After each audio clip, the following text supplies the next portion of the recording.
Chapter 1. Welcome to Nowhere. As the bus pulled up, I noticed deep gouges along its sides, like something had taken a bite or two out of the metal, and long, jagged claw marks running across its surface. That was the first sign this town wasn't going to be normal. Hey, I'm Percy Yokog, and if you're reading this, you've probably just stepped into a world stitched together from nightmares and fairy tales, with a splash of modern-day slice-of-life confusion. The kind of world where the question, "Where do I belong?" echoes louder than anything else. You probably don't understand it. Well, I lived it, and neither did I. But that's the point of this whole thing, isn't it? We're all figuring it out as we go. And if you're looking for answers, you'll just have to follow along as I retell mine. I'd love to say I've had a normal life, one full of typical teenage problems like weak Wi-Fi and running late for class. But no. I've just moved to a place that doesn't seem to exist on any map. A place where everything is just a little off. Imagine waking up in a town that feels like it was built overnight, only to realize it wasn't built for people like me. Or you. And definitely not for anyone who asks too many questions. We'd barely been here 24 hours. The house still smelled of fresh paint and sawdust, and my room was a cardboard jungle. Boxes stacked in lopsided towers, half-torn tape dangling like sad party streamers. The power had gone out overnight, so I was fumbling through that minefield in the dark just to find my clothes. My alarm clock blinked 12 at me like it was mocking my life choices. My phone was long dead. The computer wasn't even set up. In short, I was cut off from the outside world. Mom had dragged us here for a too-good-to-be-true job at the new hospital in town. The pay was ridiculous, enough for her to pack our entire lives into boxes without asking why the offer was so urgent, or why the town seemed to pop into existence overnight. From what I'd overheard, most people moving here didn't ask questions either. A paycheck that big has a way of silencing curiosity. Still, the place bothered me.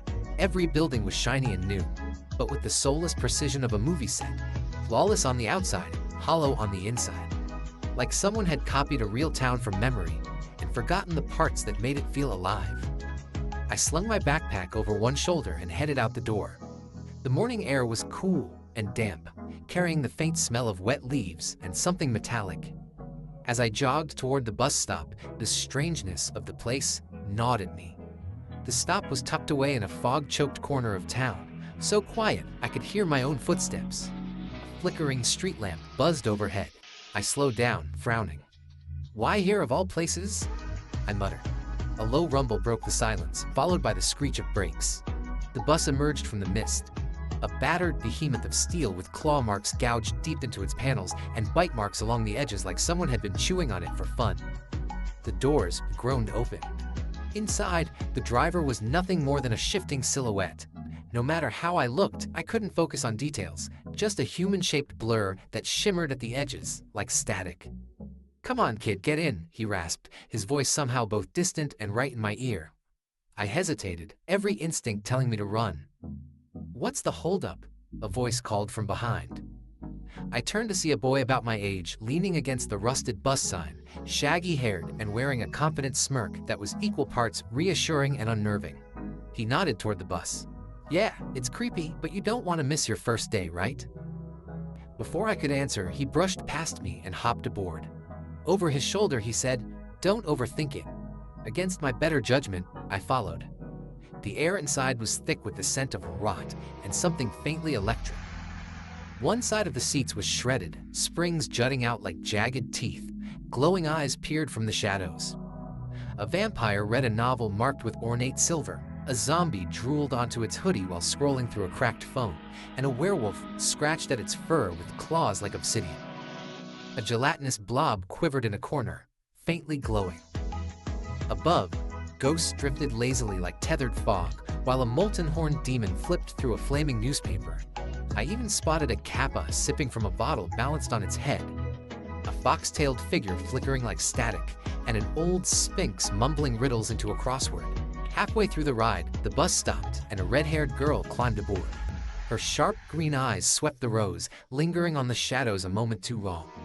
For a heartbeat, her pupils narrowed like a cat's before she blinked it away.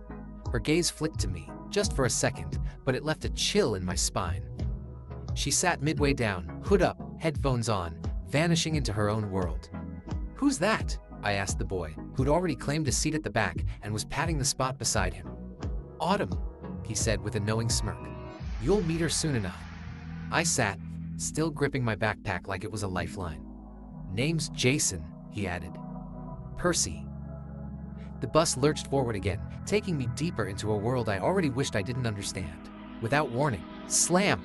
The bus stopped so hard I almost went flying. Glass shattered as a frog-like demon was launched through the windshield, landing in a heap at the beat of a crocodile-headed student outside.